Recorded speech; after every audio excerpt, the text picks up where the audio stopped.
ప్రతి ఒక్క భారతదేశ పౌరుడు దాన్ని చూడాలి. వారి యొక్క ఈ త్యాగాల ఫలితమే ఈరోజు మన దేశానికి స్వాతంత్ర్యం కావున వారి యొక్క జయంతి సందర్భంగా ఎంతో పండుగగా మనం అందరూ చేసుకోవడం జరిగింది. ఈ యొక్క కార్యక్రమం ఇచ్చేసిన ప్రతి ఒక్కరికి కూడా నా యొక్క కృతజ్ఞత తెలియజేస్తున్నా. జై హింద్. ఈరోజు ఈ ఛత్రపతి శివాజీ గారి జయంతి ఉత్సవాల్లో పాల్గొన్నటువంటి అన్ని పార్టీల నాయకులకు అలాగే కార్యకర్తలకు నందలూరు ప్రజలకి ప్రతి ఒక్కరికి పేరు పేరున ధన్యవాదాలు తెలుపుతున్నాను. ఛత్రపతి శివాజీ మహారాజ్ మొఘల్ సామ్రాజ్యం ఈ దేశంలో ఇష్టం వచ్చినట్టు పరిపాలన చేస్తూ హిందూ సమాజాన్ని ఇబ్బంది పెడుతున్న సందర్భంలో వారు కాశ్మీర్ నుంచి కన్యాకుమారి దాకా అందరికీ ప్రేరణగా మొఘల్ సామ్రాజ్యంపై పోరాడి తిరిగి హిందూ సామ్రాజ్యాన్ని నిర్మించినటువంటి గొప్ప వ్యక్తి. ఎప్పటికీ హిందువుల్లో భారతదేశం ఉన్నన్ని రోజులు కూడా వారు గుర్తుండిపోయే వ్యక్తి. అటువంటి జయంతిని ఇంత చక్కగా మంచి వాతావరణంలో నందలూరు పట్టణంలో నిర్వహించుకోవడం, ఇటువంటి కార్యక్రమంలో నాకు అవకాశం కల్పించినందుకు మీ అందరికి కూడా మరొకసారి శుభాకాంక్షలు. జై హింద్. ఛత్రపతి శివాజీ మహారాజ్ కి బోలో. ఛత్రపతి శివాజీ మహారాజ్ కి జై భవానీ. జై భవానీ.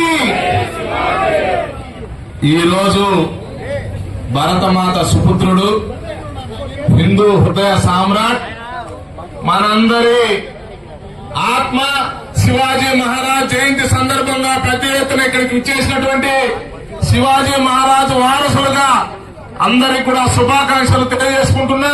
మిత్రులారా, మీ అందరికీ ఒక విజ్ఞప్తి.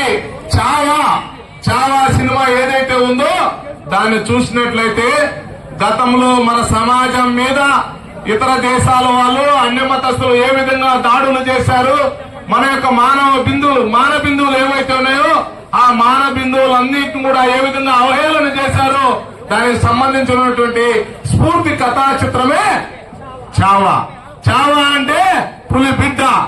పులి అంటే శివాజీ మహారాజ్, పులి బిడ్డ అంటే సంభాజీ మహారాజ్ అంటే ఇతరుల యొక్క భౌతిక దాడులకి, ఇతరుల యొక్క కుట్రలు కుతంత్రాలకు తల వంచని వీరుడి యొక్క జీవన గాథ చరిత్ర పుటల్లో తక్కువ చేసి చూపించేటువంటి ప్రయత్నం చేశారు కుహాలందరూ. దాన్ని అంతా కూడా రాబోయే తరాలందరూ కూడా స్ఫూర్తిగా తీసుకోవాలి. ఛత్రపతి శివాజీ అంటే క్షాత్రము కలిగినటువంటి వీరుడు, క్యారెక్టర్ లో బాహుబలి. ఛత్రపతి శివాజీ మహారాజు విజయం సాధించిన తర్వాత అనేక రాజ్యాలు ఓడిపోయినటువంటి రాజ్యం నుంచి ఒక అందమైనటువంటి స్త్రీని తీసుకుని వస్తారు వాళ్ళ యొక్క సామంతులు. శివాజీ మహారాజ్ నీకు గొప్ప బహుమతిని తీసుకొచ్చామని చెప్తారు. ఏంటా గొప్ప బహుమతి ప్రదర్శించండి అని చెప్తే శత్రు రాజ్యానికి సంబంధించినటువంటి ముస్లిం స్త్రీ, చాలా అందమైనటువంటి పరాయి రాజు యొక్క మహిళ. ఆయన చెప్తాడు ఆమె ఎంత అందంగా ఉందో, ఆమె నా తల్లి అంటే నేను కూడా అంతకన్నా అందంగా పుట్టిండేవాడిని ఒక మాతృమూర్తిని చూసినట్లు చూశాడు. పరస్త్రీని మాతృమూర్తిగా చూడటం ఈ దేశం యొక్క ఔన్నత్యం, శివాజీ మహారాజుకు ఉన్నటువంటి గొప్ప సుగుణం. అలాంటి సుగుణాలన్నీ కూడా ఈ భూమి మీద పుట్టిన మనందరం కూడా వారసత్వంగా ఒంటికి పట్టించుకోవాలి. ఆయన జీవనంలో సాగించినటువంటి పోరాటాన్ని స్ఫూర్తిగా తీసుకొని మనం కూడా భవిష్యత్తులో ఈ సమాజ వికాసం కోసం పనిచేయాలని చెప్పి కోరుకుంటూ జై శివాజీ, జై భవానీ, భారత్ మాతా కీ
దుర్గత రాజనీతి ధురంధర సింహాసనాధీశ్వర మహారాజా విరాట్ రాజా శివ ఛత్రపతి మహారాజ్ की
ఛత్రపతి శివాజీ గారి జయంతి సందర్భంగా ఈ బైక్